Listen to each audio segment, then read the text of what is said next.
Hi friends, night டின்னருக்கு தோசை இட்லிக்கு ஆந்திரா ஸ்டைலில் ஒரு வேர்க்கடலை சட்னி எப்படி செய்யலான்னு பார்க்கலாமா? இதுக்கு ஒரு வடை சட்டியை அடுப்பில் வச்சு எண்ணெய் ஊற்றி ஒரு 15 பல் பூண்டு சேர்த்துக்கிறேன். பூண்டு நல்லா ஃப்ரை ஆனதும் இதோட வேர்க்கடலையும் சேர்த்துக்கிறேன். இது ஆல்ரெடி வறுத்த வேர்க்கடலை தோல் நீக்கி சேர்த்துக்கிட்டேன். நீங்கள் வறுக்காத வேர்க்கடலையாக இருந்தால் அதை தனியாக ட்ரை ரோஸ்ட் பண்ணி நல்லா தோலை எடுத்துக்கிட்டு சேர்த்துக்கோங்க. இதோட ஒரு சின்ன துண்டு புளியை பிச்சு சேர்த்துக்கிறேன். இப்போ காரத்துக்கு தேவையான அளவு 1 ஸ்பூன் மிளகாய் பொடி சேர்த்துக்கிறேன். நீங்கள் உங்கள் காரத்துக்கு ஏற்ற மாதிரி கூட்டியோ குறைச்சோ சேர்த்துக்கோங்க. மிளகாத்தூள் பச்சை வாசனை போனதும் இதை தனியாக எடுத்து வச்சுக்கிறேன்.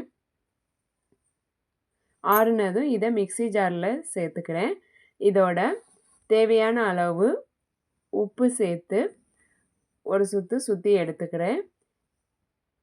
அதுக்கப்புறம் தண்ணி சேர்த்து நல்லா ஃபைன் பேஸ்ட்டாக அரைச்சி எடுத்துக்கிறேன். அரைச்சி எடுத்ததை ஒரு பாத்திரத்தில் மாற்றிட்டு மிக்ஸி ஜாரை கழுவி அந்த தண்ணியையும் சேர்த்துக்கிறேன். இப்போது ஒரு வடைச்சட்டியில் எண்ணெய் ஊற்றி 1 ஸ்பூன் கடுகு, 1 ஸ்பூன் ஜீரகம் சேர்த்துக்கிறேன். இதோட 1 ஸ்பூன் கடலைப்பருப்பு, ஒரு 2 ஸ்பூன் உளுத்தம்பருப்பு சேர்த்துக்கிறேன். இது பொன்னிறம் ஆகிற வரை வறுக்கணும். அதனால் லோ ஃப்ளேமில் வச்சு வறுத்து எடுத்துக்கிறேன். நீங்கள் உங்ககிட்ட வெள்ளை உளுந்து இருந்தால் சேர்த்துக்கலாம்.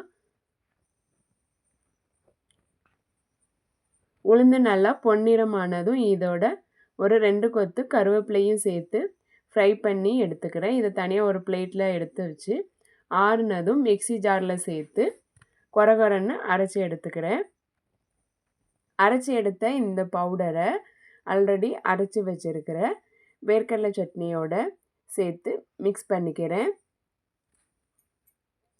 இதோட கொஞ்சம் மல்லி இலையும் கருவேப்பிலையும் சேர்த்தா சூப்பரான வேர்க்கடலை சட்னி ரெடி. இது தோசை இட்லி கூட சாப்பிட சூப்பராக இருக்கும். டிஃப்ரெண்ட் டேஸ்ட்டில் நல்லாயிருக்கும். ட்ரை பண்ணி பாருங்கள்.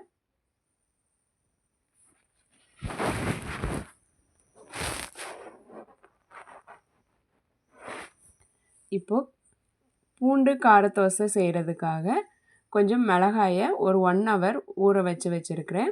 இதை மிக்ஸி ஜாரில் சேர்த்துக்கிறேன். நான் இந்த மிளகாய் காரம் இல்லாததுனால அப்படியே சேர்த்துக்கிறேன். நீங்கள் காரமான மிளகாய் வத்தல் சேர்த்துக்கிட்டிங்கன்னா அதில் உள்ள விதையை எடுத்துக்கோங்க.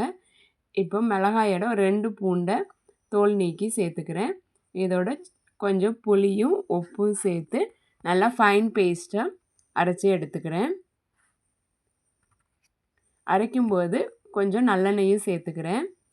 இப்போ தோசைக்கல்லை அடுப்பில் வச்சு தோசை ஊற்றி தோசை கொஞ்சம் காஞ்சது சூடானதும் இதோட அரைச்சி வச்சுருக்கிற பூண்டு கார சட்னியை சேர்த்து தோசையில் எல்லா பக்கமும் ஸ்ப்ரெட் பண்ணிவிட்டு தோசை மேலே தேவையான அளவு நல்லெண்ணெய் சேர்த்துக்கிறேன். நீங்கள் உங்களுக்கு நெய் பிடிக்கும்னா நெய் சேர்த்துக்கலாம்.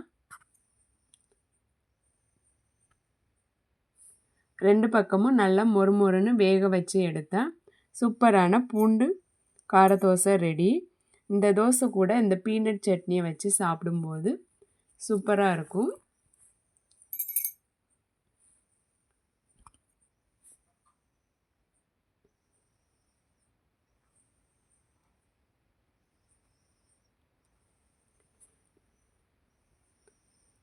இந்த காம்பினேஷனில் டின்னருக்கு ஒரு டைம் ட்ரை பண்ணி பாருங்கள். டிஃப்ரெண்ட் டேஸ்ட்டில் நல்லாயிருக்கும்.